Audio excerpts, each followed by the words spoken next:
Hello students, concept clearing group में आपका पुनः स्वागत है। हम आज रीजनिंग विद ट्रायंगल्स की बात करेंगे। त्रिभुजाकार आकृतियों की संख्या बहुत सी प्रतियोगिता परीक्षा में, जरूरी नहीं कि वह छोटी प्रतियोगिता परीक्षा या बड़ी प्रतियोगिता परीक्षा, उसमें इस तरह का त्रिभुज दिया जाता है और उसमें इस तरह के उसमें लंबवत इस तरह से डाली जाती हैं, रेखाएं डाली जाती हैं और पूछा जाता है कि इसमें त्रिभुजों की संख्या क्या होगी। तो बहुत से बच्चे ऐसे आकृति को देखते हुए उस पे सही से इसकी काउंटिंग नहीं कर पाते।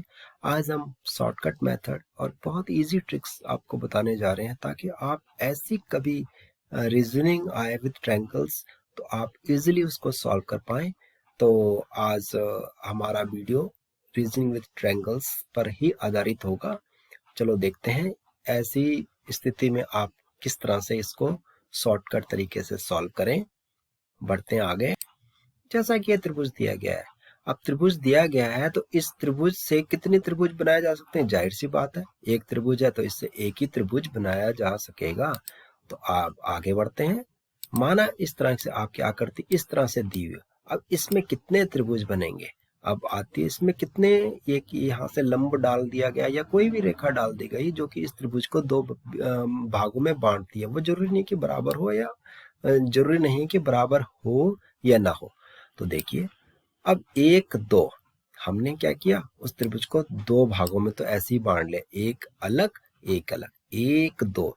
और ये पूरा का पूरा त्रिभुज जो आप देख पा रहे हैं, ये पूरा का पूरा त्रिभुज भी अपने आप में एक त्रिभुज है। तो एक दो कितने त्रिभुज बन गए? एक दो और तीन, ये इस तरह से तीन त्रिभुज बन गए। तो दो त्रिभुज थे तो एक जमा दो इज इक्वल टू तीन, हुआ ना शॉर्टकट। अब आगे देखते हैं इसमें कितने त्रिभुज हैं। इसमें हमारे एक त्रिभुज में एक दो तीन त्रिभुज काटे गए हैं। तो हम देखते हैं कितने त्रिभुज बनते हैं। ये एक तो ये वाला त्रिभुज, ये हो गया लाल रंग का, ये दूसरा वाला त्रिभुज ये पीले रंग का, और तीसरा वाला त्रिभुज ये नीले रंग का। अब ये तीन त्रिभुज तो ऐसे हो गए। एक त्रिभुज ये हो गया पूरा यहां से लेकर यहां तक, एक और दो मिला के ये हो गया चौथा त्रिभुज। और ये एक ये पांचवा त्रिभुज होने जा रहा है, यहां से यहां तक ये पांचवा त्रिभुज है गुलाबी रंग का। तो कितने त्रिभुज हो गए? एक दो तीन चार और पांच, और एक खुद यह संपूर्ण त्रिभुज। तो कितने त्रिभुज हो गए? 6। तो शॉर्टकट मेथड क्या हो गया? जितने त्रिभुज हैं उन्हें सबको जोड़ दिया जाए, एक जमा दो जमा तीन, तीन और दो पांच और एक 6, हुआ ना शॉर्टकट।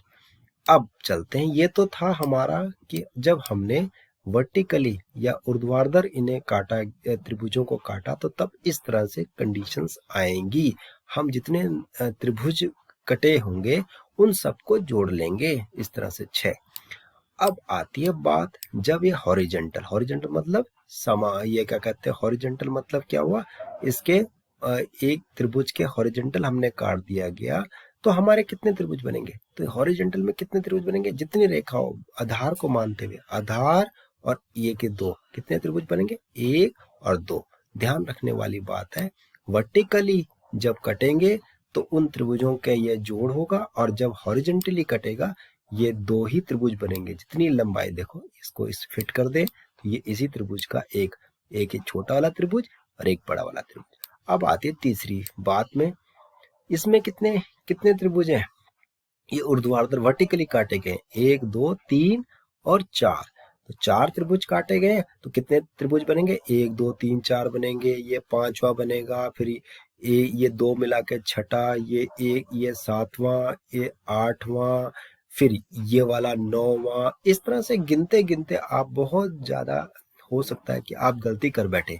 तो इसका सीधा सा शॉर्टकट मेथड है, आप एक जमा दो जमा तीन जमा चार सब कर लेंगे। चार और तीन सात और दो 9 और एक 10। इससे 10 त्रिभुज अलग अलग बनाए जा सकेंगे। अब आती है बात, चौथी बात, जिसमें कि ऊर्ध्वाधर भी है लंबवत भी है। तो देखो, ये देखो क्षैतिज भी है, क्षैतिज में कितनी रेखा है? एक दो। और ऊर्ध्वाधर में कितनी रेखा है? एक दो तीन चार पांच।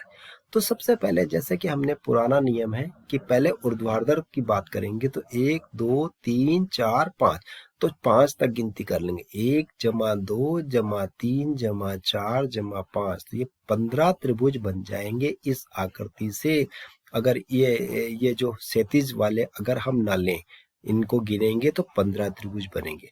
और क्षैतिज के कितने त्रिभुज? 1 2 और 3, क्षैतिज 3 रेखाएं, तो 15 को 3 से गुना कर देंगे तो इस पूरी आकृति में 45 त्रिभुज बनेंगे। हुआ ना शॉर्टकट, इजी मेथड। अब इस वाली संख्या को आप बहुत इजीली अपने आप ही कर लेंगे। इसमें 6 इस तरह से 6 वर्टिकल्स डाले गए हैं, तो 6 तक आप गिनती करेंगे, 6 तक को जोड़ देंगे। 6 तक का जोड़ हुआ 21, 6 5 11, 11 4 15, 15 3 18, 18 और 2 20 और 21। अब इसमें जो क्षैतिज रेखाएं कितनी है? 1 2 3 4, 4 से गुना कर देंगे। 21 गुना 84, ये छोटा सा 84 त्रिभुज होंगे। अब आपको एक एक त्रिभुज का ABCD EFGH वगैरह लिख लिख के गिनती करने की आवश्यकता नहीं है। आप बहुत इजीली इस तरह से त्रिभुजों को गिन पाएंगे। तो ये तार्किक या बौद्ध तार्किक शक्ति परीक्षण में इस तरह के प्रश्न अगर आपकी परीक्षा में आते हैं तो आप बहुत आसानी से इन्हें हल कर पाएंगे। तो हो सकता है आपको समझ आया होगा। अगर समझ आया तो इसके बाद की और टफ रीजनिंग हम आगे चलेंगे, और आज तक का इतना ही काफ़ी है। अगर आपको लगता है कि इस तरह की रीजनिंग आपको हर आपको प्राप्त होती जाए, नोटिफिकेशन मिलता जाए, तो आप इसको सब्सक्राइब कर सकते हैं मेरे चैनल को, और बाकी आप लाइक एंड शेयर कर सकते हैं। Thank you, have a nice day, bye.